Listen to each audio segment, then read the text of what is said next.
The Girl Scouts are a little bit more touchy. Yeah, I get know. member events for Girl Scouts. And you look at the guys that are advertised. But anyway, I was at one of the habits for1 minute. much more Half. But that's 4 sounds right. Anyway, when I showed him those copies. sold all 4. They're going to switch to one corn and Keep your computer. I'm gonna have this program. that's what I got. It's hard. Do you have no? That's the great fucking imagine. PC standing is always the truth. So, he's not that old. He carries his age very well, like Jim Sears. There's some good looks, don't you? Beginning things, voice over, The whole family, all the actors, they're solid. like you used to do. Otherwise, you have. Because now my computer's doing this. The actors Clock. hit him with a club. This time I call the December meeting of the county board to order. Stand for the pledge of allegiance.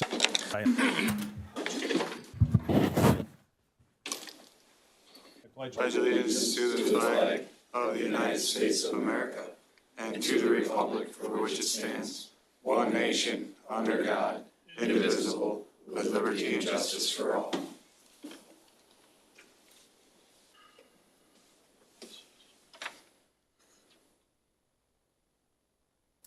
Thank you.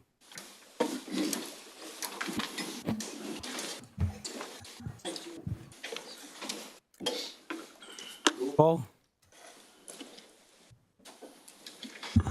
Roll call shows 2 supervisors absent, Supervisor Hunt and Supervisor Teuteberg. So 19 present.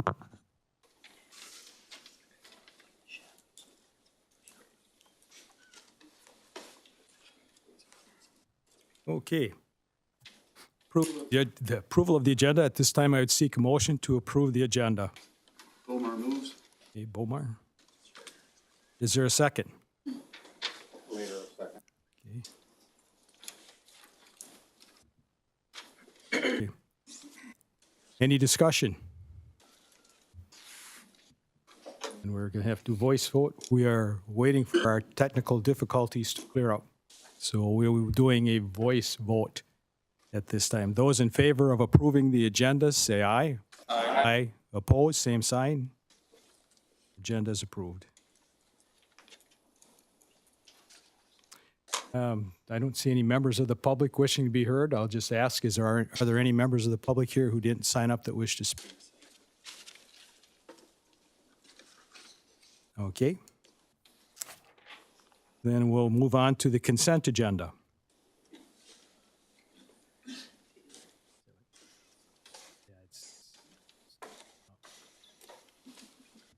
So close. Yeah, but still, I gotta get back in the system and. Okay. All righty. Need my hammer? Okay, we'll go to the consent agenda. At this time, I would seek a motion to approve the consent agenda. Supervisor Bergeron motions to approve. And you the second? Romeyer for the second.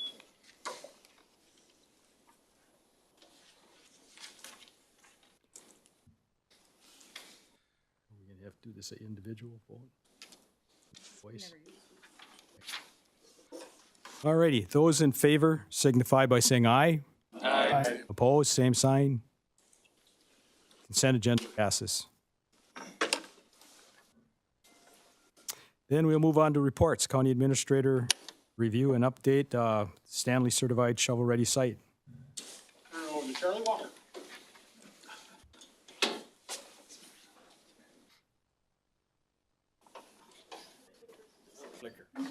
Mr. Chair, County Board, thanks. The purpose of me speaking tonight is to give everyone an update on county funds for ARPA and where roughly $50,000 of ARPA went. into the city of Stanley in what we call the Wisconsin Certified Shovel-Ready site. You know, without a product, you can't have a project. So economic development, again, I'll say you can't have a project unless you have a product. And one of the first things businesses need is the product of industrial parks.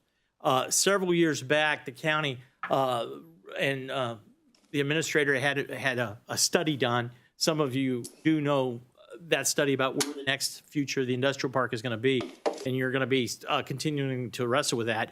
One of the things that came out of that study was to leverage and improve existing product that we had in Chippewa as we move forward to the next industrial park. The burn rate of Lake Wissota Business Park is moving really fast, so we were proactive to get the Addy Advantage Group to do a study, get all the communities to give some feedback, and one of the recommendations was to take our existing product and enhance it. So with what we're going to talk about is where $50,000 of ARPA money went, and if I can get this one working, there you go.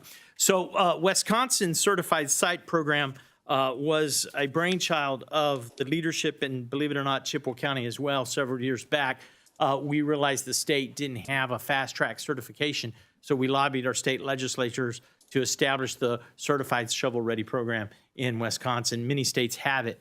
What it does is it's blessed by the state, Wisconsin Economic Development Corporation, that it meets certain standards. It has got some pre-studies done, and it's ready for action. So the city of Stanley had roughly 115 acres. They have 2 industrial parks, but specifically what we focused in on is the Stanley West Industrial Park. And you can see an older photo of it because there's some businesses around it now. But that's the area that we analyzed and got certified shovel-ready. So certification sites go through a process because it saves time. Basically, what are they? That's where you do the boring. You have the ownership identified. You go through some steps to reduce the risk of a project when they're looking at it. It can save up to 6 months in time. And you know, with Wisconsin's great winters, that can mean a lot if a project has got to stay on time frame, and they can save some things. Our competition, Lake Wissota Business Park, be proud of Chippewa County because we actually have 2 certified shovel-ready sites now of the state, Lake Wissota and the Stanley West Industrial Park. This is the map from Wisconsin Economic Development that shows you where they are and where we're situated. I explained why they're needed. Companies that are looking at that, brokers, site selectors, they really look for the certification and the product first. Now, when we go into the whole, we hired a consultant with this money. We partnered with Dairyland Power, City of Stanley, CBS Squared, CCEDC, and the county to all, it was a public-private partnership to just get the study done and to get it started. So we started, it took about a year to do, and Wisconsin Economic Development Corporation hired through their program one of the best site selection firms in the nation, based out of South Carolina and North Carolina. They also have offices in Dallas and Chicago, and they were in charge of basically doing the site and community report. They went through a site analysis. They also provided a target industry analysis that reaffirmed what we have in the area, and they looked at a competitive positioning. And then, of course, they went through all the data that we submitted, the boring sample data, the surveys, the ALTA surveys, the wetlands, and they inspected it, and they made sure that it would meet the criteria for a expanding company. So in your packets, I'm not going to go through because I gave you a lot of details. I think last time we talked about the leaky bucket, and I'm just slowly moving you around to get you experts in economic development. But they also came up with a high-level, what we call strategic plan for the Stanley West Industrial Park. And this is something similar that the county board is going through with the future of the next industrial park. They're just identifying some areas of where the city of Stanley and the economic development team need to put some more money into make it even a better location. So On the due diligence, they went through a due diligence plan. This is the deliverable of everything that they went through. You can see it.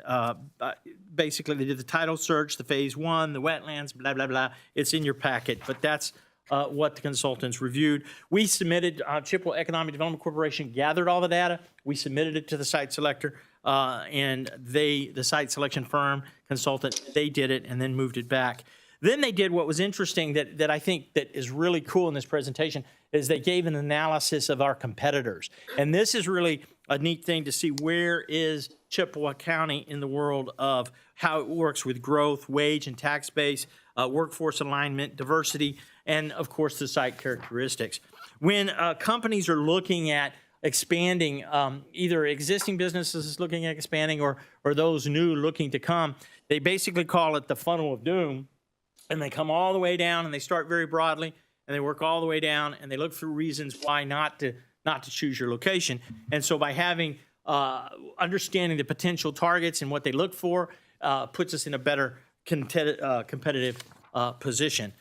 So what we did is we had the consultant come through and look at the labor analysis. They looked at the workforce. They looked at the existing industries, and what they came up with is some quantitative results there. On how workforce and cost analysis are in the county.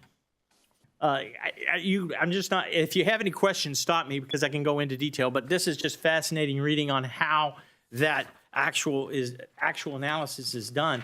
And when you see, we're going to go in, when you see the competitors, there they are. We listed all the competitors in Chippewa, of Chippewa. That's our competitors. So when a company is looking in the region for a certain location or a product, these are our competitors that the site selector and the team has identified. In the charts, you'll see green is, of course, good, red is bad. But I highlighted the 2 shovel-ready sites in Chippewa. That's in the orange. And you can kind of see where they rank. So Chippewa, in certain things, in labor, you can see with Stanley, you can really see it has a tight labor market locally at 20 miles. But if you go out at 35 miles and 40-mile driving distance, it does very competitively. And that is the average commute distance for workers and that. So then the company, in this slide, what you're going to see is it's a matrix, and the bottom, what you want to be very competitive, is in the far right-hand corner. You can see that Chippewa has 2 of them, and Stanley does very well. That is a relatively low-cost but high-quality environment to operate in, and that's they documented it all of our competitors. Now, they went through a mock RFI, and what they did is they basically sent it out to these communities to get a response so they could gather the data so they can do a proper comparison. You look at the operating costs, and I broke down how the operating costs, you can see we're kind of dropping back down on the list, but the operating cost of what the Stanley Industrial Park fares very, very well. So when we do the cost comparison analysis, you can really see that the right decision was made to get Stanley certified because the data shows, like I showed you, and I'll go back, that shows that where we want to stay in that bottom quadrant, and it's really cool. If Stanley would have kicked out of any of those other quadrants, then we would have kind of said, ooh, we made a mistake on that because it wasn't very competitive. So we just really reinforced our competitiveness through the target industries. And I put a lot of information in there, like I said, in your packet, going through. This defines it. Where you look for green in the charts, that's a good sign. Where the red, not so good there. And I broke it down into the industry clusters, advanced manufacturing, wood products, and you can see where we shine. And each of those are exactly where we need to be. Now, that is a real high level. Any questions before I go on to my final thing?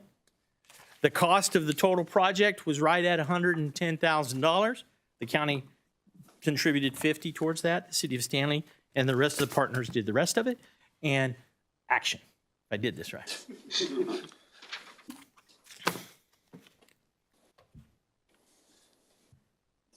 There's sound. We need sound. But that's okay. So this is the marketing video that's on there. I think the Economic Development Committee saw it and was... Andy's going to help. Yeah, Andy was going to do that. But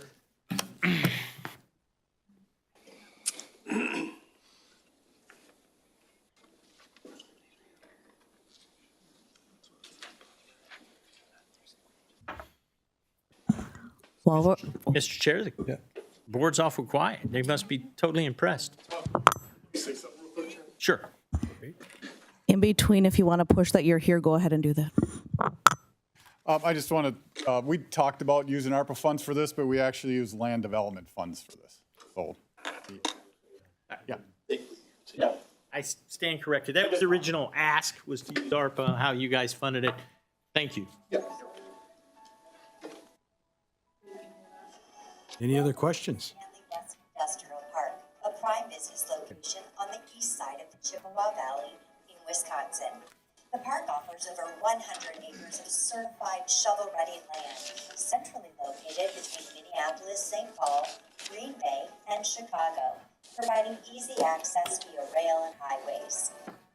Stanley's location within Wisconsin's Highway 29 corridor is defined as a safe place where industry, agriculture, and a sense of community coexist. Our top-rated schools in proximity to universities like the University of Wisconsin Stout, University of Wisconsin Eau Claire, and Chippewa Valley Technical College ensure a ready-to-work skilled local workforce. Stanley, Wisconsin has made a strong commitment to helping businesses succeed. For example, Northside Elevators thrives using Stanley West Industrial Park's infrastructure. It's also certified as a Wisconsin shovel-ready site, boasting ample land and business-friendly zoning. Powered by the Chippewa Valley Electric Cooperative. We're more than a community. We're your partners for success, fostering collaboration and communication. Your success story begins here in Stanley, Wisconsin. Contact Chippewa Valley Electric Cooperative and the Chippewa Economic Development Corporation for site selection assistance and detailed information.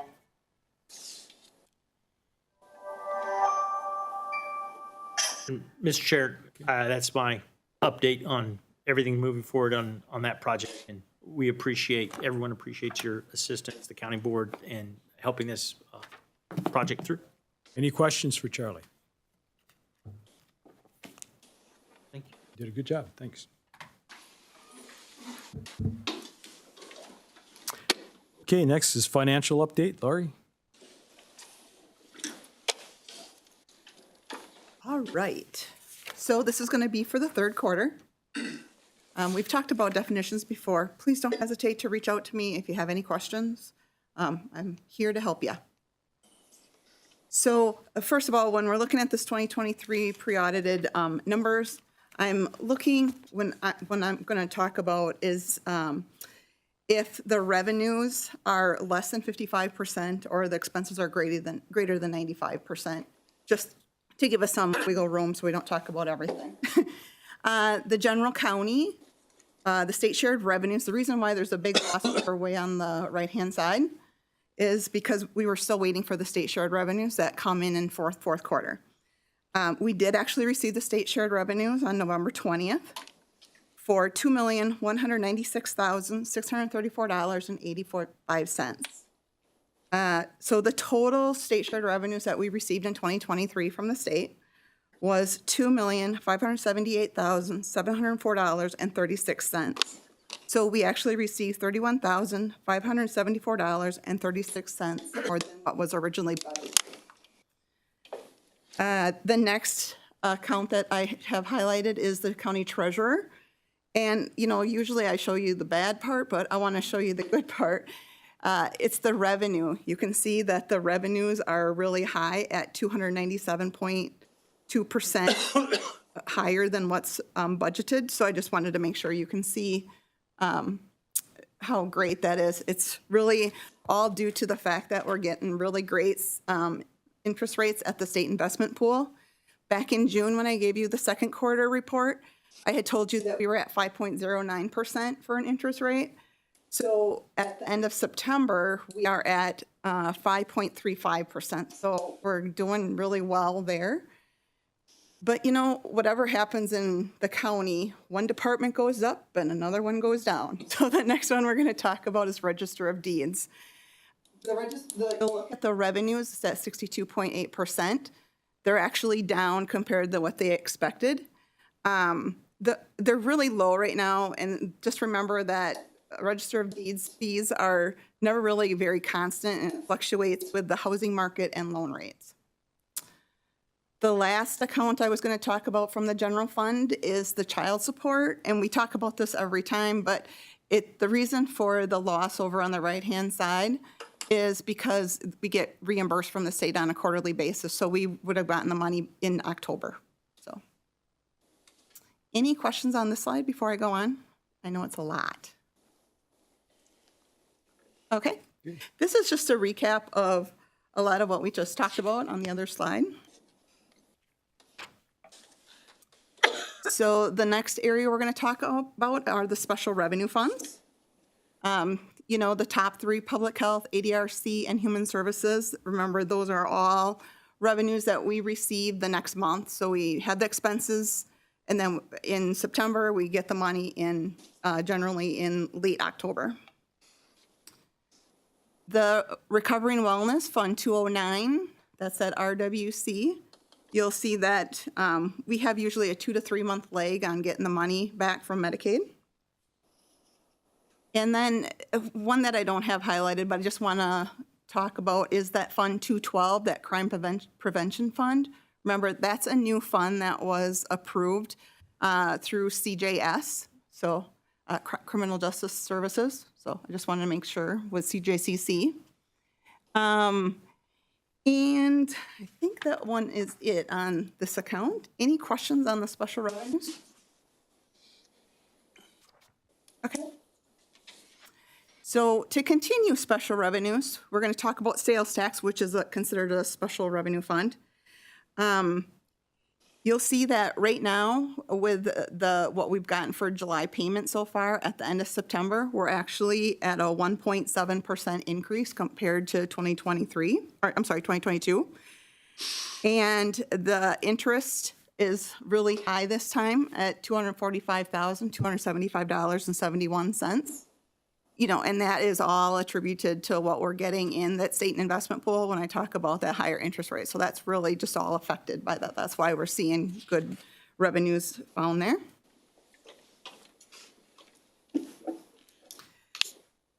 And then another special revenue fund we have is the opioid abatement account. You'll see that over on the left-hand side are the different revenues that we have received way down at the bottom from the different settlements that we've had. And you'll also notice that there's some interest income in revenues, a little up on the top there. That's not the detail, but more of the summary of the revenues.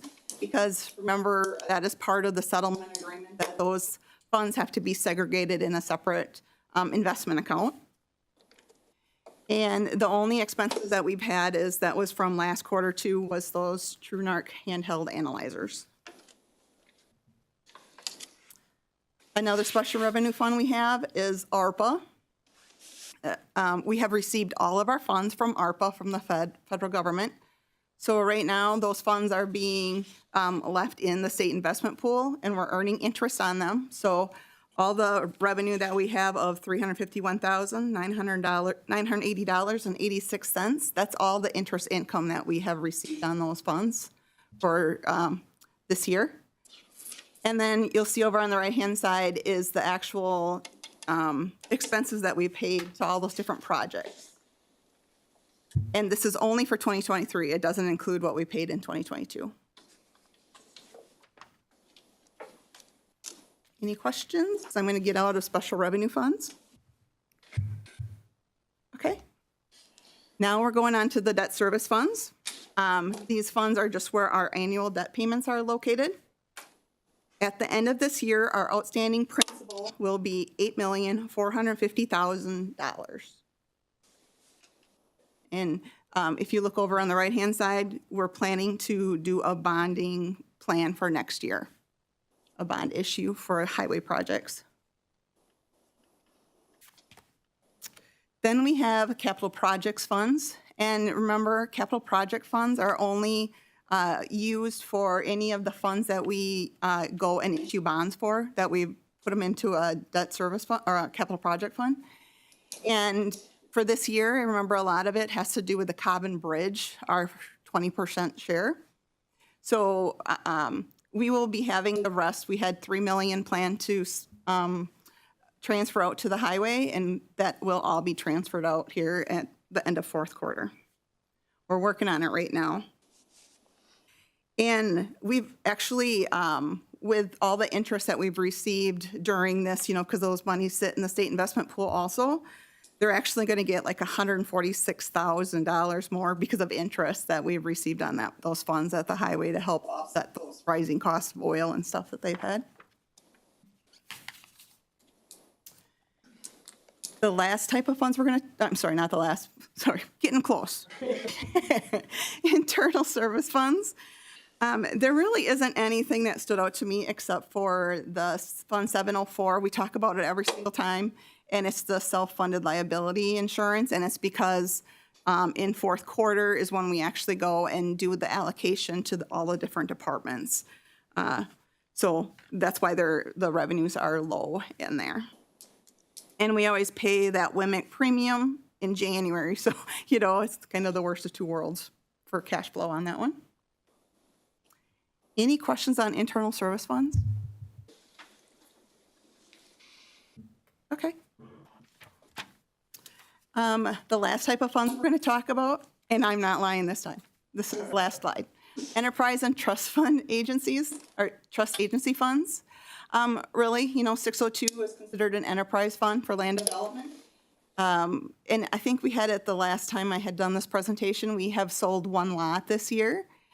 And then the dog license fund is one of, whatever we get for revenue is actually expended right back out and sent out back out to the townships and the other municipalities. Any questions? All right. Looks good. Please, Thank you. please be sure to reach out to me if you have any questions, okay? Thank you. Okay, then we will move to general reports and broadband night. We'll start with Jeff. Jim? Or just Jeff today? Okay. Okay, so you're the pinch hitter, right?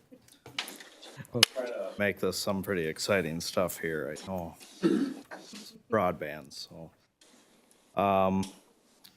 So I'm Jeff with 24/7 Telecom. We had two projects in Chippewa County, one in the town of Howard and one in the town of Wheaton. There is a map if you scroll down a little bit. Those were the project areas, more on the eastern side of, or the western side, or sorry, eastern side of Chippewa County. Is that right? Yeah, that's western side of Chippewa County, sorry. So the town of Wheaton project, we finished last year, all the construction, completed it, or earlier this year, March of '23. We served about 478 locations in that project. And then the town of Howard project, we just finished here in November. We served fiber to about 131 locations. We had requested Chippewa County ARPA funds for the Wheaton project in April of '23, and we did receive them. We appreciate the partnership with Chippewa County, helping us expand broadband. It's a big deal. We made a lot of people happy. And then we're just keep growing in those project areas. Anybody got any questions? What is your base rate? Our base rate is Starting. about $90 a month, Or what speed? 300 by 300.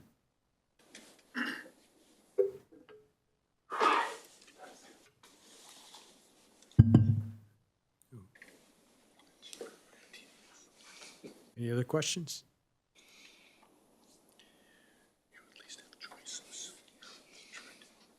All right, thank you. Thank you.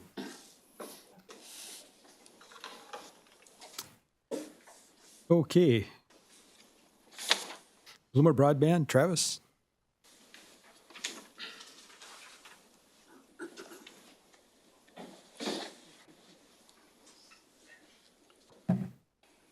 All right, I'm Travis with Bloomer Broadband. Just to give you my update here for the various projects. Okay. So the first project that we've partnered with Chippewa County on was in the towns of Tilden and Eagle Point. We met on that in the summer of 21. The project started in 22.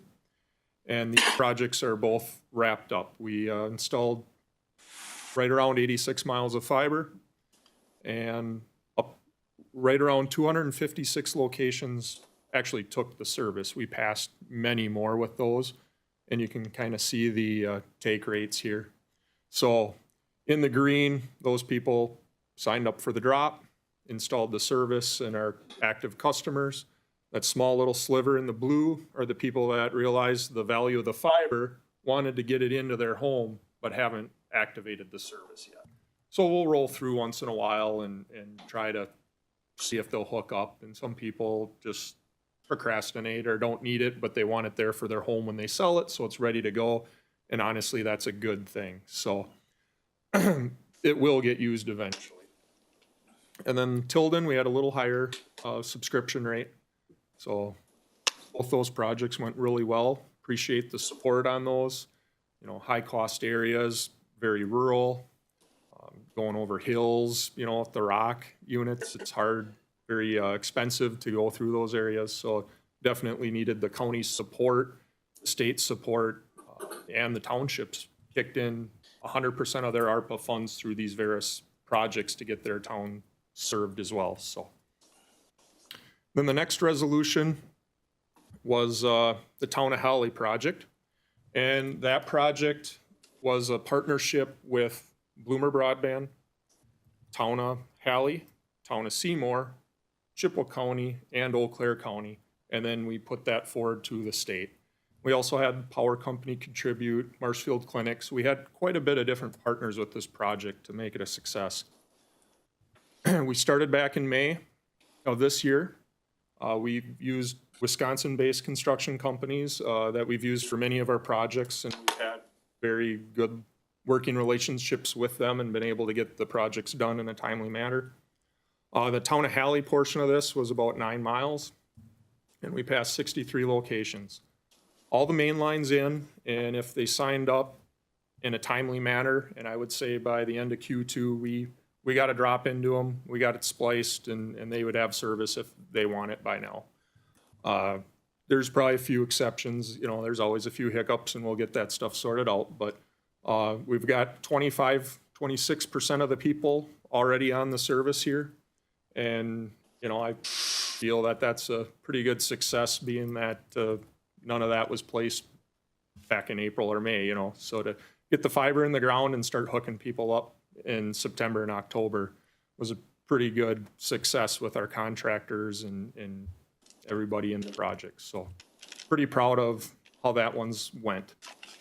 So that one, we consider, you know, complete as far as a partnership with the county, with the great sign-up rate and everything. And we'll continue to keep hooking people up and signing up as we can, but to kind of release the county from all the reporting and all the red tape that goes with the ARPA regulations, we're gonna close that one out so we can keep moving along.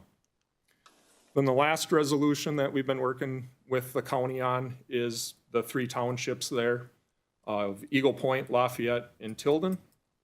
So what these projects were, when we came to you in 21, the mapping was not where it should be. So it left a lot of holes that didn't get filled. And so what we were able to do is kind of pick off some of these smaller little areas and get them serviced too. So that was a partnership with Chippewa County and Bloomer Broadband, and then the Tilden portion, we did leverage some state funds to get that taken care of as well. So Eagle Point portion got completed this summer as well. That's at 64% sign-up rate, and so we feel that that was pretty good. With the town of Eagle Point, we have another grant application into the state. If that one's approved, we'll have, between us and whoever else is in there, the town of Eagle Point will be about 99% served. So I view that as a pretty good success for everybody involved to get that township pretty much checked off the map. town of Tilden. At the time that I sent this in, we were wrapping up.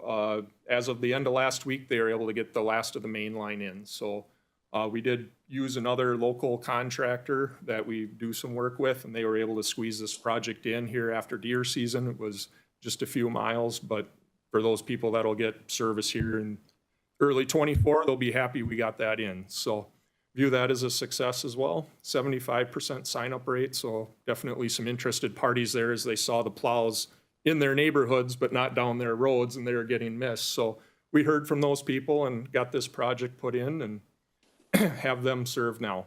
We have an application into the state of Wisconsin for town of Tilden now too. And if that's approved, that would wrap up the town of Tilden is served. So that would be another great thing if we can get that and get that township finished up.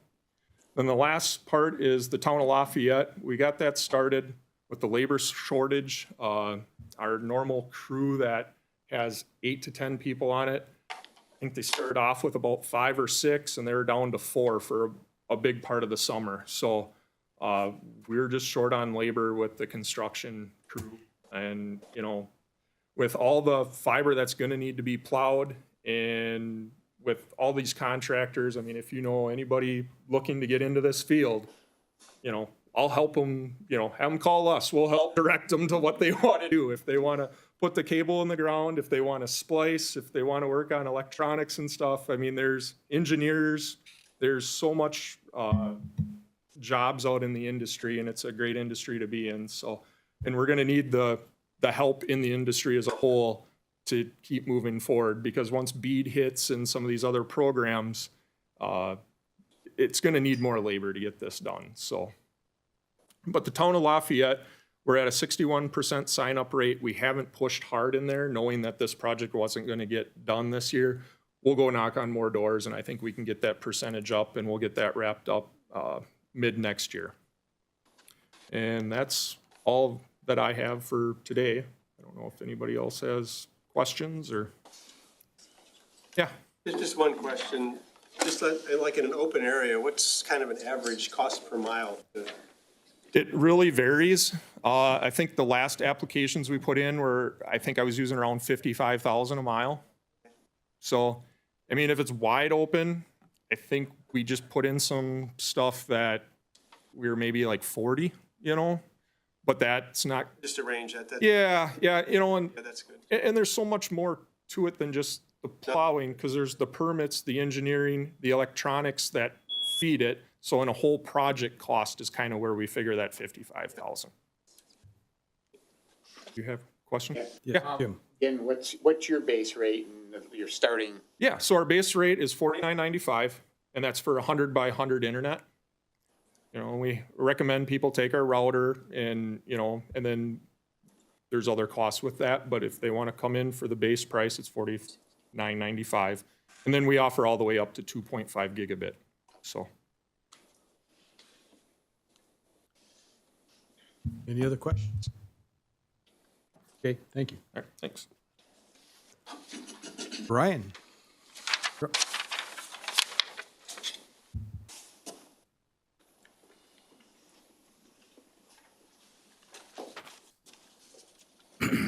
I'm Ryan Hartzell with Intera. We partnered with Chippewa County on 2 separate projects. One's through ARPA and one's through the PSC 2023. And the map kind of explains it all. If you can see with the ARPA agreement, that lighter color down south is the stuff that we need to continue to put in year 2024. But the stuff that's darker, the black, that's already put in. And we started doing drops for those. So that's coming along nicely. And then the other PSC 23 one, we have the construction that's in the darker blue, I think it is. And then you can't really see it, but the only thing that we have left on that in mainline is down 178, that project we did to Eagle River. So that'll be finished up in 2024, but we ended up getting a lot of that project completed this year with the help of another contractor that joined us. So we're actually moving along better than we thought we would. And out of the 689 homes passed so far, we've got 282 customers signed up, and the drops buried as that shows.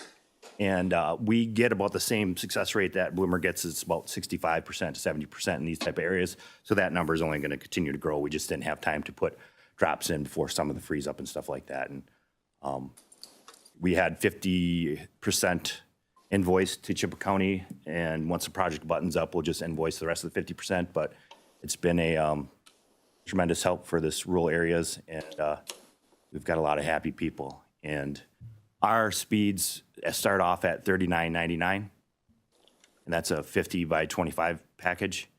And then we go all the way up to a gig.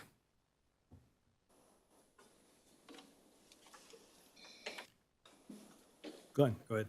Bet. When you go buy an Amish, do you count that as a refusal, or how do you handle them? Well, a lot of the Amish, they put an outbuilding, and they'll have telephone out there. So we have to count them as a customer. So they will use you for telephone? Yeah, they'll use solar systems and stuff like that. So, yeah, we actually serve quite a few Amish. Jim? Nope. Anyone else? Thank you.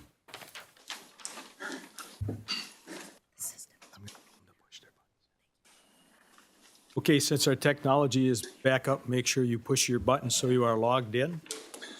If you are great, not logged in.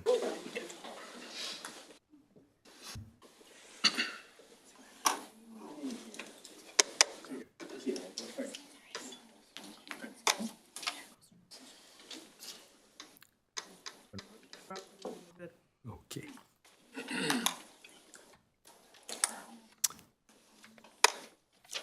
Okay, we will move on to business items, and the first is Resolution 4323. Resolution 43-23, resolution to approve the 2024 work plan of the Forest and Trails Division of the Department of Land Conservation and Forest Management, and to authorize the County Forest Administrator to apply for a County Forest Administration grant from the State of Wisconsin Department of Natural Resources. Now therefore be it resolved that the Chippewa County Board of Supervisors does hereby approve the attached 2024 annual work plan of the Forest and Trails Division of the Department of Land Conservation and Forest Management, and be it further resolved that pursuant to 28.11 Wisconsin statutes, the County Forest Administrator is hereby authorized and directed to complete and submit required application materials for the aforementioned County Forest Administration grant in the amount of approximately $60,783.68 to the Wisconsin Department of Natural Resources, forwarded to the County Board by the Land Conservation and Forest Management Committee. Okay, is there a motion to approve? Romeyer. Okay. And I'm looking for a second. Schmidt seconds. Schmidt. Okay, Matt, floor is yours. The annual plan lays out what we plan to do over the next year, for everything from timber sales, which we plan on setting them up approximately 800 acres of timber to be sold, to trails work, to general administration of the county forest. By creating this plan, it allows us to apply for a grant with the state, which pays for 50% of my salary, benefits, and our dues to the Wisconsin County Forest Association, of which there are 30 different counties in the state that belong to the association and have county forests. Pretty straightforward. The planning is, we regularly come to you with the plan. The work report just goes to my committee, but usually we achieve most of our goals. How you doing? I prefer the chair recognizes it. You're ready for questions. Okay. How you doing on the ash removal? We've done really well. We've set up and sold most of our highly merchantable ash. We're starting to get into the areas where it's questionable as far as the merchantability and the access to those sites. And so it's much less attractive for contractors. They're going to make less working it. It's going to be harder sites to work. They're going to have to haul wood further in order to make it happen. So we're getting into a marginal area. The other thing is that we're starting to find detections not only close to the county forest, but we may have spotted one in the county forest. We have to confirm that with the DNR. But my liaison, who is the partner I work with in DNR, emailed me last week that we think we found it in the county forest. So we'll ramp up and try to liquidate even faster. It's not going to make the county so much money, but it may make those contractors willing to work it some money. But you got the valuable out. Yeah, we did. Supervisor Steele. But anyway, you know, you've got the, in your plan, you've got the spring and fall contracts. And I know a few years ago, there was quite a few loggers that had some outstanding contracts out there. I was wondering roughly how many contracts have we still got left hanging from the last 3 or 4 or 5 years to now, and now we're going on some more. If the wood market goes up, we're not going to have a county forest. Well, the wood market's gone down. What Buck is referring to is back in 2020 when COVID hit, major mill closure in the state, which really affected our hardwood pulp markets. That mill was about a third of the state's pulpwood market. So you can imagine what that does to prices and demand of that product. It's going to affect us greatly, and it has affected other counties greater than us because we have less of a hardwood component to manage. We're more of an aspen and oak forest. But I will say that this year we made tremendous strides with our contractors working through those contracts.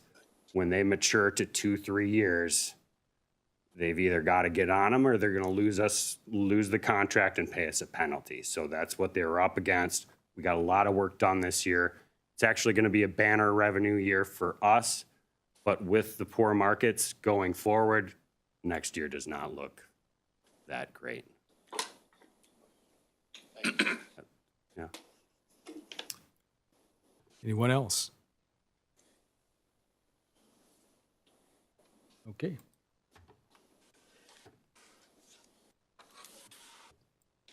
Oh, yeah. Call the vote. You ready? Yep, okay. You can use your buttons here again. So green to approve, red to disapprove.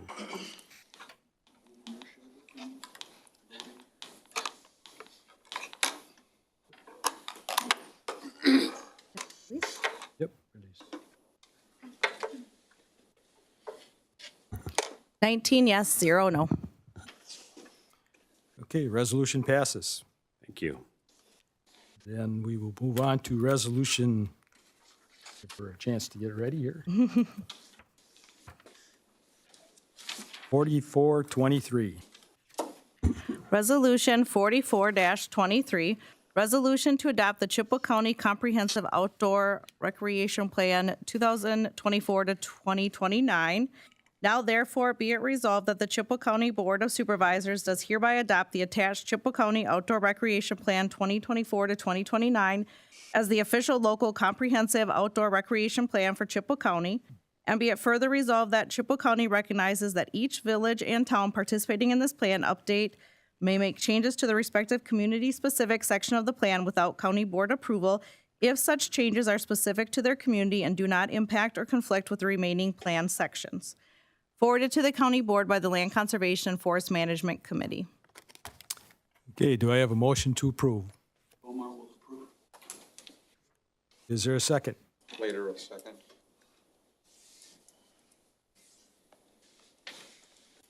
Okay. So with all the acronyms you guys hear, we call this a corp. There's a statewide and a county corp. In order for us to be eligible for both state and federal funding for outdoor recreational facilities, we need to have both a statewide comprehensive outdoor recreation plan and a countywide outdoor recreation plan. Having those municipalities also participate in our countywide plan makes them eligible, and it shows that you're collaborating, so it improves your point structure when you apply for grants. So tying it all together in one plan is the best way to go. So we worked with our municipal partners, and we worked with the West Central Wisconsin Regional Planning Commission to update our plan. What happened to our department is we applied for a grant to improve the Hickory Ridge Trailhead parking lot. We wanted to improve the parking lot, lighting, warming shelter, maintenance shed. Because our corp was out of date, we couldn't access some of those federal and state funds, and we only got enough money to improve the parking lot and put up lighting and a shelter. So there's no warming shelter and there's no maintenance shed. We're hoping to go back with the introduction of this grant and apply for those facilities, but also use this plan to improve outdoor recreation across the county and make those funds accessible not only to the county, but to these municipalities who want to improve their opportunities as well. Take any questions. It's an involved process. It's about a 150-page document. It's not light reading, but it really does access funds and it plans your infrastructure so that you know you're getting the bang for the buck that you want. Any questions? Supervisor Steele, and then Bomar. I just want to know that there's quite a few towns, probably 6 or so, that joined in with this plan. Were they just asked if they wanted to participate, or that was voluntary? So West Central Wisconsin, which is your regional planning commission, when we started the process, reached out to all the local communities to see who wanted to participate. Some had already completed their plans, weren't interested, they were fine, they had access to those funds. Others who didn't saw it as an opportunity to get on board. And like I said, our plan was out of date, so hopefully going in the future, we can sync up all of these different municipalities and everybody, make it even more effective.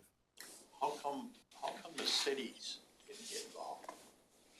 Because they mostly already had their plans done. Oh, did they? Supervisor Bomar. I just wanted to comment that I appreciate the work and how valuable this is for the long haul. I see this as a quality of life index for Chippewa County, and I appreciate that it was done well and thorough and brought on so many partners to be part of the conversation. We reached out to a wide net of folks in West Central, who is our planning commission, told us it's the most people seated at the table that they'd ever had. So that was nice to hear. We try. Anyone else? I have a question, so Mr. Schmidt, you will have to vote. Okay.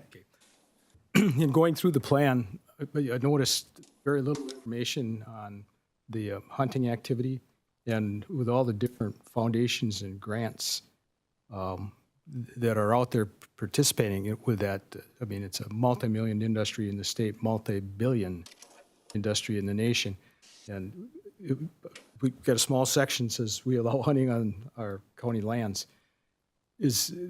Because that's in there, is that going to give us access to those, or do we need to beef up that area?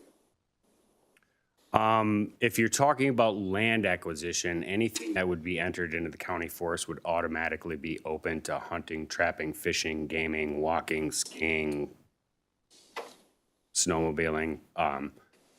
It's dependent on the pot of federal or state money that you're going to, the restrictions that would be placed upon you for doing that. Otherwise, the county would have no restriction. Okay. It's hunting.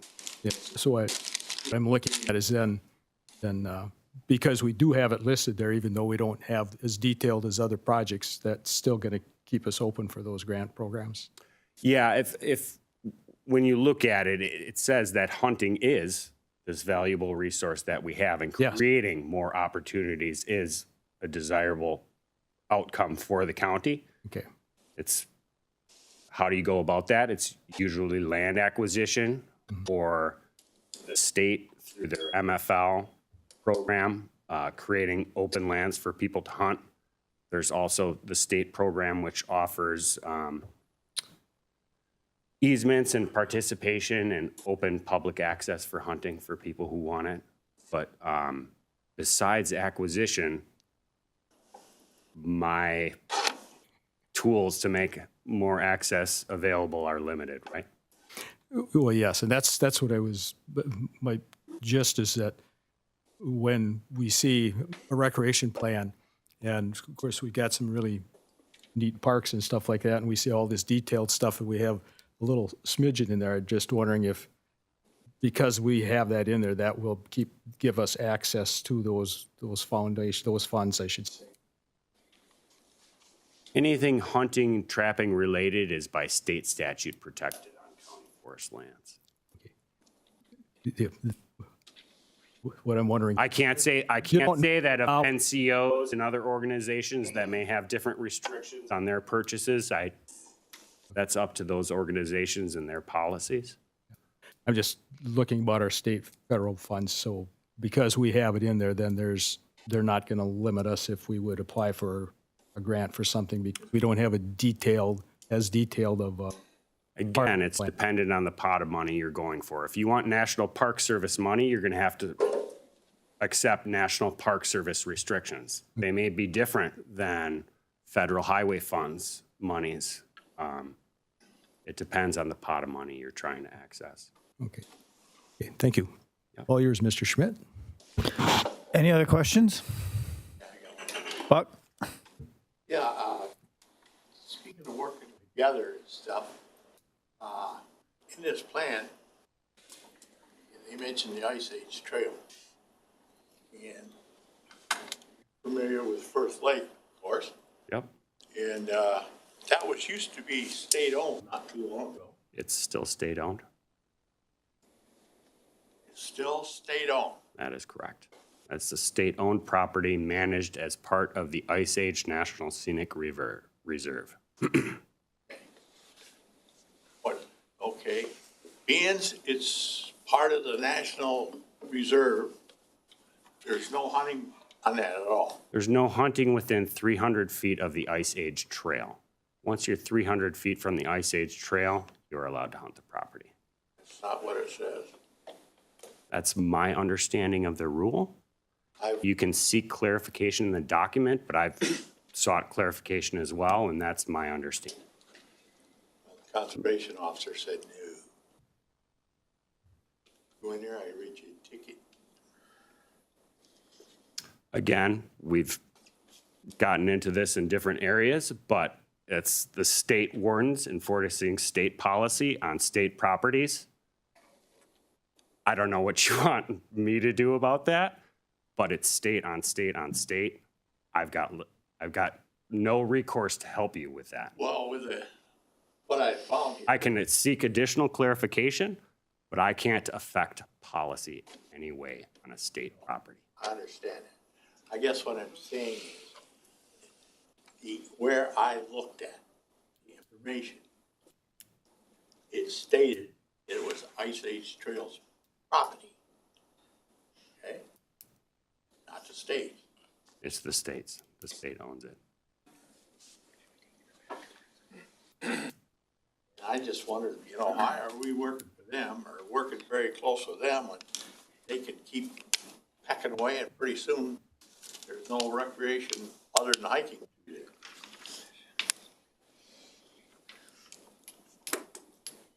there. Okay, thanks. Any other questions? Sorry, I don't have a better answer for you, but. See none, Jackie, I guess we can vote. Hang on. Green for yes, red for no. Now you can.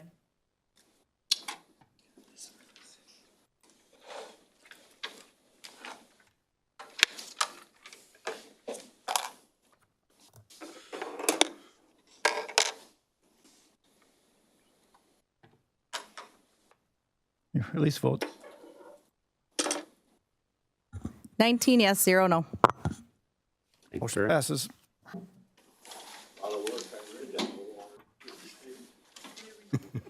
Well, now there's two people in the county that.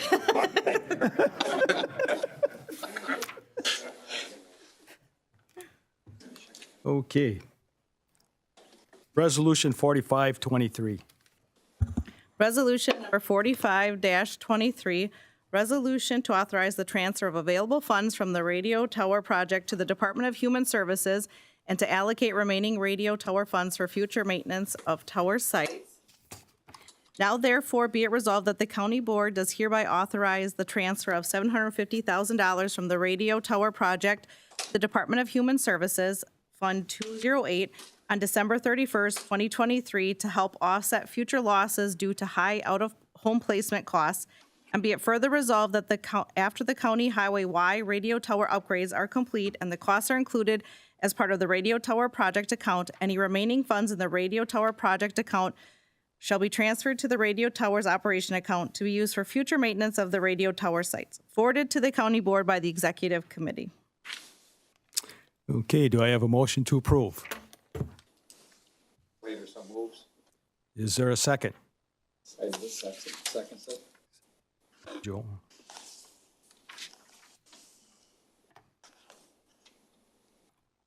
Okay, discussion. Thanks, Chair. My name's Randy Schultz. I'm the county administrator.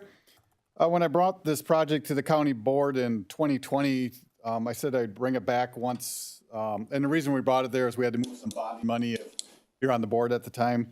And I said I'd bring it back as soon as this project was done. I didn't anticipate it'd be 3 years. I thought we were wrapping it up at that point, but things happen and it took this long. But the project's very close to being completed. We feel confident in our recommendation and the resolution to move the funds to DHS and to move what is remaining to the radio tower operation account.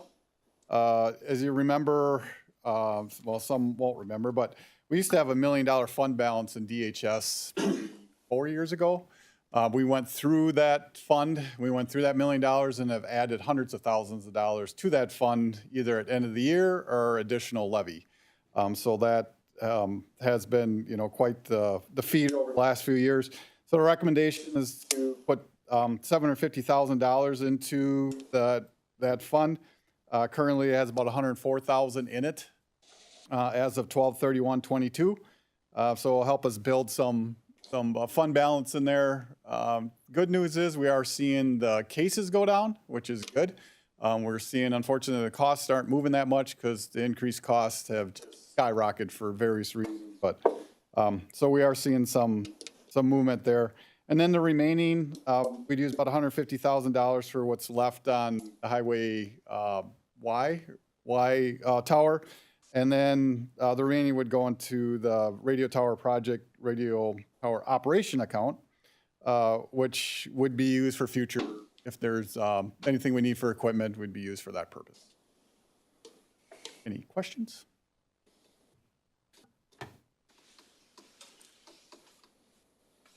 Okay. Thank you. Seeing none, then our buttons, and are you ready for the vote? Yep. Okay, green to approve, red to disapprove.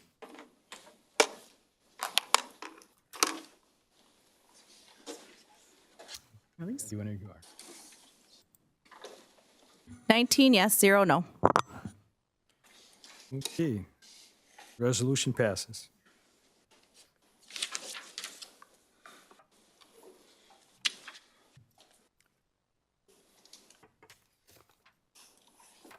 Put my page here.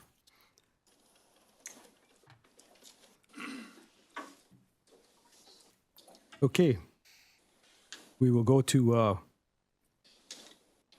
ordinance 1023. And do I have a motion to approve? Make a motion to approve. Second. Okay. Glenn and Buck had a tie, so I'll split it between those two this time. So Glenn is the motion. Buck second. Okay.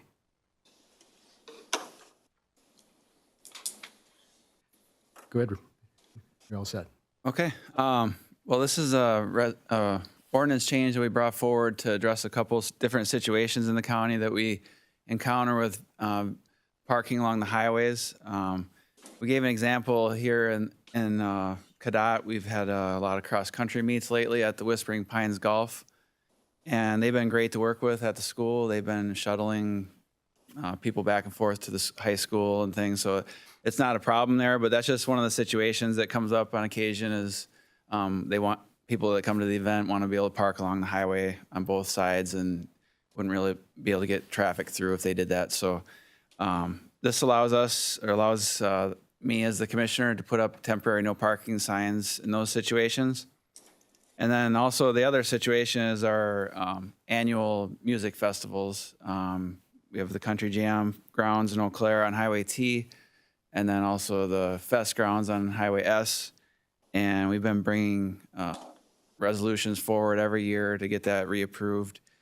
With this change, it'll allow the Highway Committee to make that approval. So I'll bring it to the Highway Committee at one of the monthly meetings, and we can get it done a little easier that way since it's going to be happening every year. And it's pretty much status quo now with the signage and everything. It's really easy to do now. We do it every year quickly and efficiently. So just kind of simplifies the process rather than come back here for approval every year.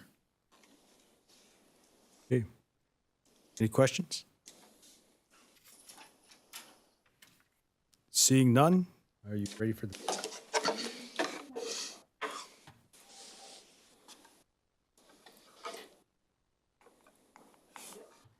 Okay, green to approve, red to disapprove. Whenever. 19 yes, 0 no. Ordinance passes. Okay, thank you. Go to ordinance 1123. Do I hear a motion to approve? First reading. Oh, excuse me, these are all the next, or first reading, so we won't be voting. So, Mr. Schultz, go ahead. Thank you, Chair. The statement explanation kind of goes through what we're going to change, and I'll just walk you through the document here quick. So under section 1464, the definitions, we updated some language, added some additional definitions. If you go on to the next page, we took out on private property. We think this was written in anticipation of it being, if it was going to be used, would be used in the city. But we do have farm tech days coming that would be on private property, so this ordinance would not apply to that, and we feel it should. And then we continue on that section 1462 under 5. We went to some more general language instead of for lighting, instead of having 5-foot candlelight. We just have it so it's safe. Go down to number 10. You'll see we added more general language there for the noise. And then on the next page, we added language for insurance. And then on the bottom of that, number 14, we just took that 90 days out. It wasn't consistent with the rest of the document. And then as we move through the, on section 1468, number 14.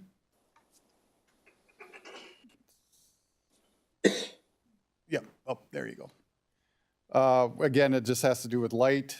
And then number 20 has to do with sound again. And then who needs to approve the traffic plan? We just put in the highway commissioner, which is currently how it's being done. And then at the end, we just had added the county board chair to sign the license. That's all we added. Supervisor Skorsky. Okay, 2 questions. Sure. One, why was the decibel level removed and gone to a more vague?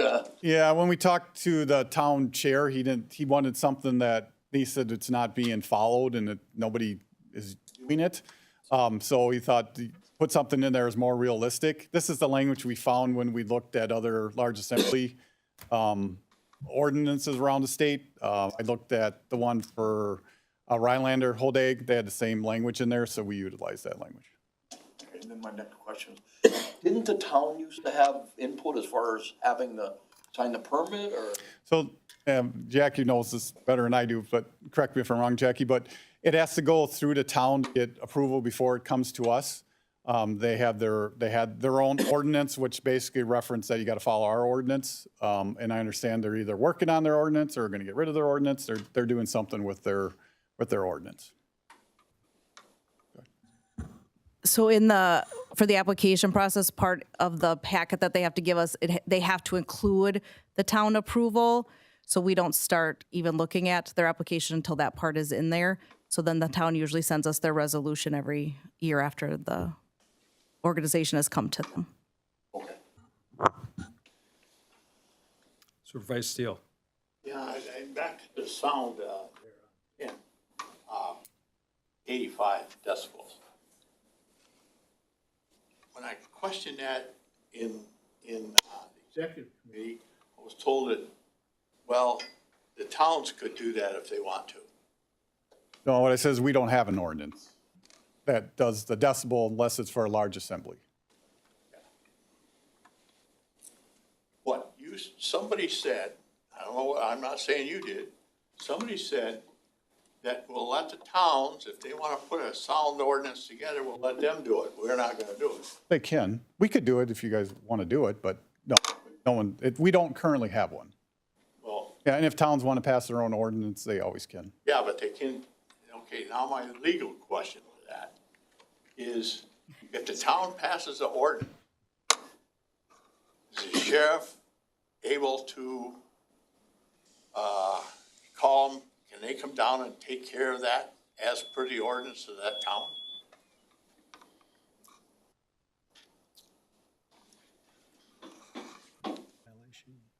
Want to grab your mic, Todd? You're going to talk. Yeah, I think that's something I'd probably want to, I'm hesitant to give an answer on that without really looking into it, but I do know that we would have a difficult time enforcing the town ordinance. Generally, we don't enforce it on behalf of the town. For example, I could not enforce that on behalf of the town. I'd highly recommend leaving that in there. So if the county had an ordinance, would that help the town enforce an ordinance? Would it, like I said, would they be able to back it up more so? Well, it would be the county, the one that's enforcing it because it's its own ordinance. So would that be something the county should consider to help these towns with a noise ordinance? Because I know at a town level, enforcement is just a bear. I mean, it really is. And it was something we kind of did look to the counties for help on. That's really up to you folks. Mr. Bergeron. Just a point of clarification, because this is specific to large assemblies only. Are we now talking about a countywide or a townwide sound ordinance? Because that feels separate from what's on the plate here on the agenda. Just want a clarification of what we're talking about currently. Yeah, my concern was, they said this is for large assemblies. But if the town wants an ordinance, they can get one, but we're not gonna enforce it. Because we don't enforce town ordinances. That's typically, yeah, and typically unless we have an agreement with them. So, I think it ought to be left in there until we have an ordinance for all sound, you know? I can, if you're still talking about using a machine to measure decibels, I can give you some practical experience on the use of those things. You just about have to be a scientist for all the information you gotta gather to do a decibel reading. I know, because about 25, 30 years ago, City of Fargo had an ordinance prohibiting noise above a certain level. We had to use these little meters, they looked like a small fire extinguisher. They were red in color. And you had to note the date, the time, the weather conditions, the wind. You know, you had to call the weather service to get all that information. And then you turned the thing on and then, try to get the decibel level. We ended up scrapping that ordinance after about 2 years, just because it was so difficult to enforce from a practical standpoint, to get that reading. What we went by was basically if neighbor A was playing his music too loud and neighbor B wanted to sign a complaint, we'd stand outside neighbor B's door, listen, yep, it's pretty loud, I can hear it. You want to pursue the complaint? Then they'd pursue the complaint and we'd all go to court. So, but other than that, I, like I say, I could go further into my experiences with those decibel meters, but, you know, that was a long time ago, but, you know, it left an impression on me. So, Mr. Schmidt, I'm going to put you to work again here because I'll clarify. So I was certified in doing these tests. Technology's come a long way, Dean. Okay. So that's why I'm speaking. It's very simple. We do it, Department of Natural Resources does it all the time on boat engines, ATV, snowmobile engines. There's administrative codes written for that. It's a little handheld device. My 7-year-old grandson could do it now. So I understand you're looking at the old technology, which was cumbersome, but it is not difficult to do now. Okay. Good. Back in the saddle. Anybody else have any comments to add? See none, I guess we're on to the next agenda item. Okay. Ordinance 1220, first reading. We have Tyler and John here for emergency management to kind of tag team this one.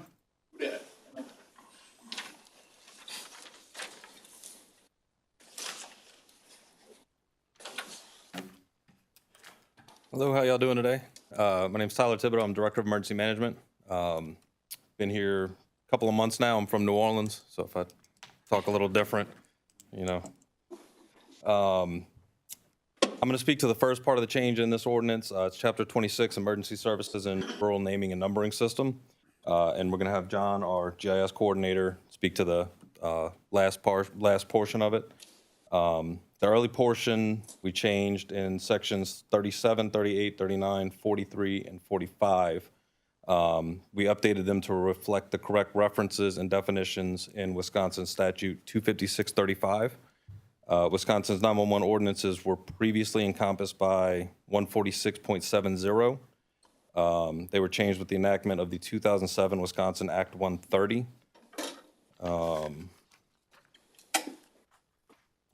That's about all I've got. I'm sure there'll be some questions, so I'll step back. And then the big changes and stuff that we added in under the roadway grid signs is mostly just to clarify some of the kind of the gray area that we had where, you know, just everything abides by the county grid system. And it was kind of left it at that. So we expanded that, you know, what meets the criteria for what needs to be permitted and addressed, and then sure we had the verbiage in there so that way we can fix some things that need to be fixed from previous like roads and stuff that have multiple addresses and need to be brought up to the 21st century. Because of the Next Gen 911 project, we're moving from 911 to E911, Next Gen 911, and the requirements and the precision levels for addressing has increased. And we just reflected the verbiage necessary to meet those requirements.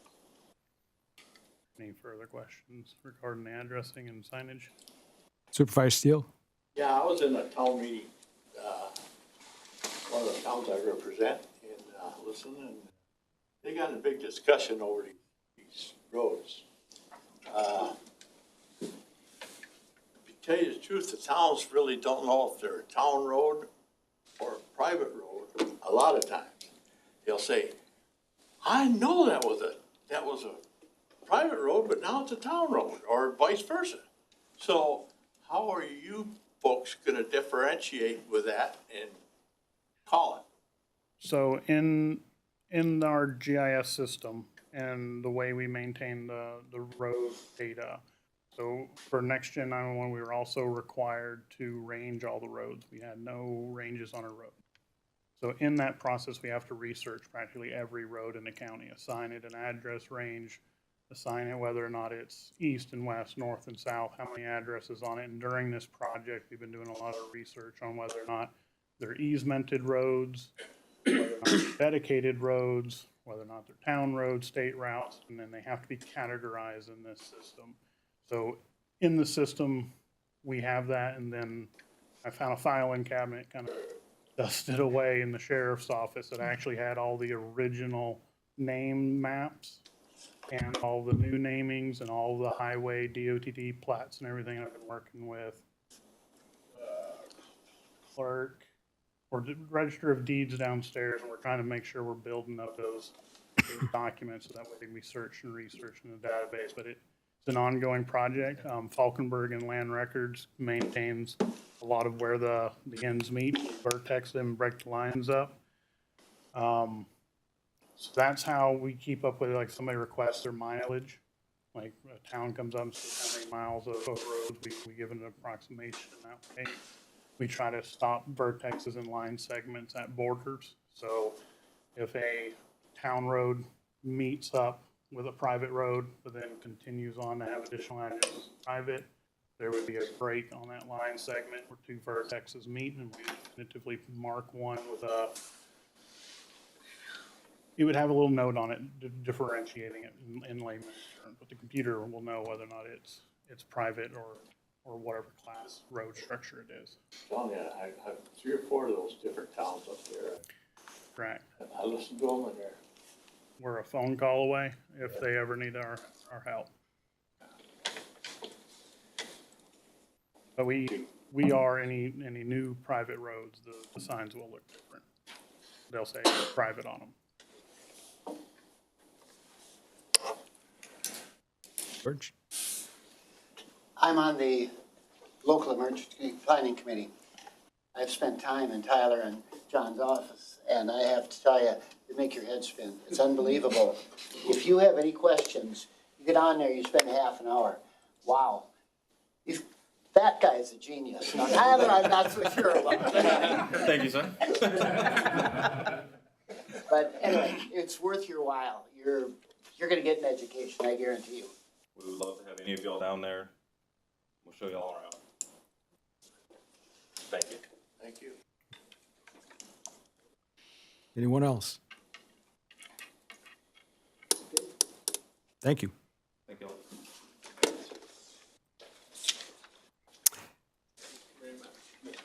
Okay, Tony, you're on deck.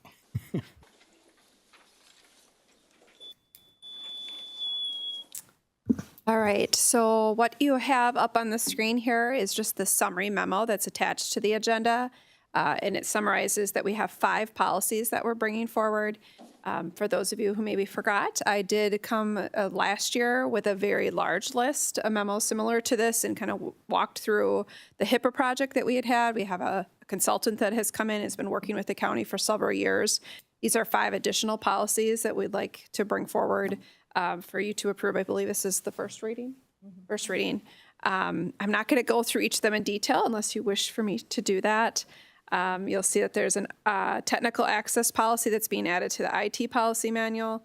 There's 3 independent policies, group health plan, HIPAA applicability, and then information retention policy that are related to just HIPAA saved under DOA. And then there was a facilities maintenance policy that got brought through the facilities committee, Facilities and Parks Committee. So is there any questions on any of these as you looked through it? Any questions? If you have any between now and the next meeting, definitely give me a call. Okay, thank you. All right. Number 8, Jason, you got? Make a motion, the county board will convene in a closed session pursuant to Wisconsin State Statute, section 18.85, parent 1, parent E, deliberating and negotiating the purchase of public properties or conducting other specified business. Whenever competitive or bargaining reasons require a closed session, report on potential site locations for future business park. Closed session will include Randy Scholes, Larry Zwiefelhofer, Todd Poles, Charlie Walker, Tracy Bremnes, Doug Clary, Jacqueline Sadler, any representatives with future business park, and all county board members present.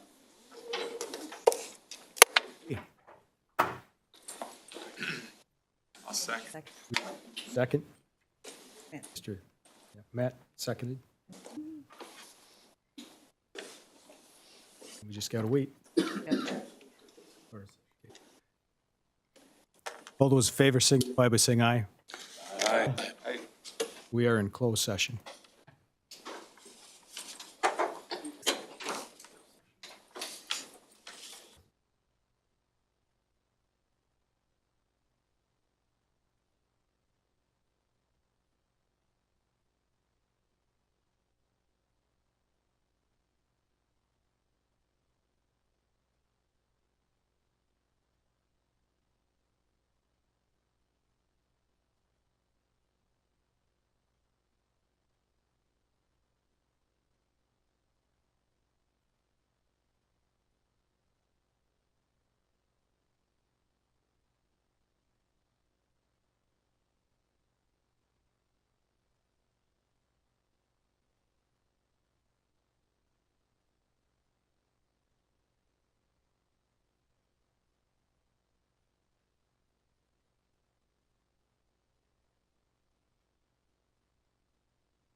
Okay, we are back in open session.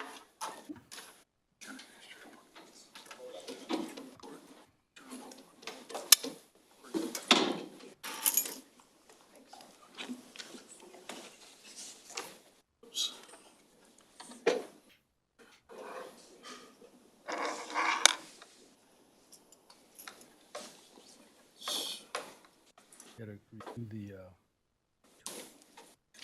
appointments both. Right? But they'll be separate. Yeah, two separate items. Yep. Okay, moving on to administrator appointments. I would seek a motion to approve number 1. I'll make a motion. Okay, Ron McGill makes motion. Is there a second? Later, second. Okay, Chuck, Supervisor, I'll beat you to it this time, so I'll for the second. Any discussion? Hearing none, then we will call the vote. Green to approve, red to disapprove. And when you're ready. 19 yes. Okay. IFLS Board is approved. Number 2, County Administrator Appointment Library Planning Committee. Do I hear a motion to approve? I'll make a motion to approve. Ron McGill makes a motion, Flater seconds. Any discussion? Seeing none, then we will call the vote. Ready? Green to approve, red to disapprove.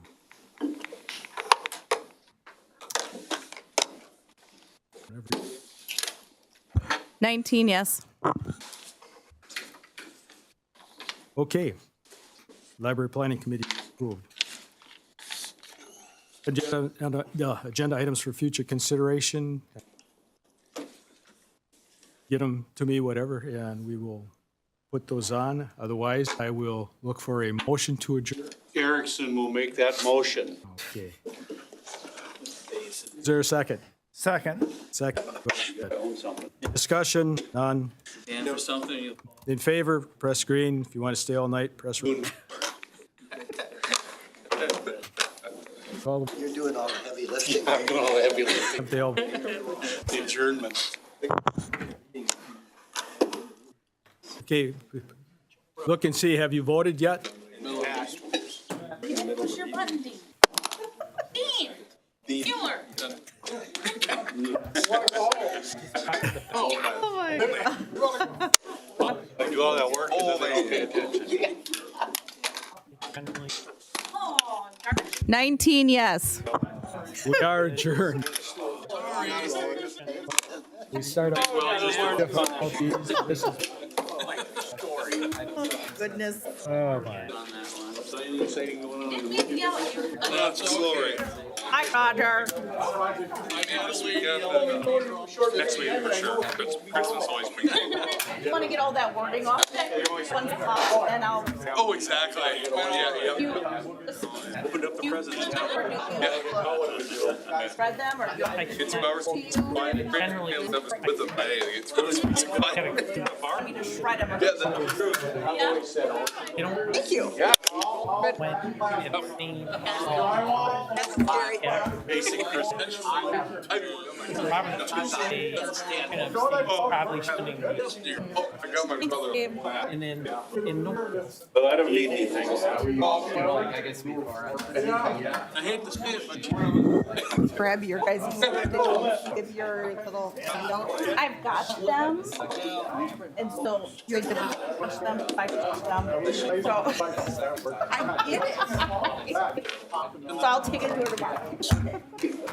Ended up hiding mine, I guess, I'm sorry. Yeah, all these people. There's like 6 of you. It's weird, I mean. I don't know if I should do it. I've been here since I'll look at it tomorrow. Nice.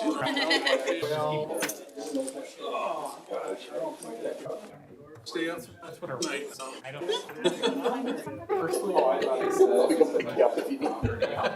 Be an option. Yeah.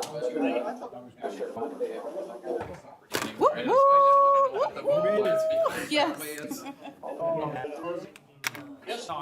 You said the meeting's too long, so we're gonna have to switch. He did say that. Just so much. You don't want us in the front? That's what he said.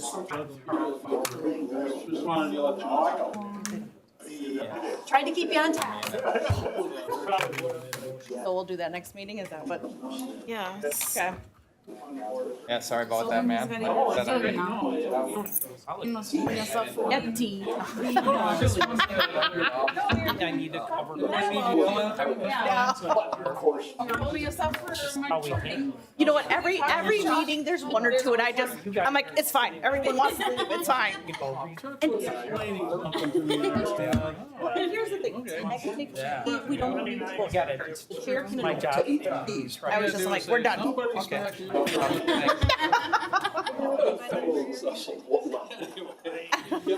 so. Well, I don't know why the system, like now I have to go in and I'll have to retype everybody in because it doesn't let, like, Vigil, like, so Peter's showing at the end right now. It won't let me just move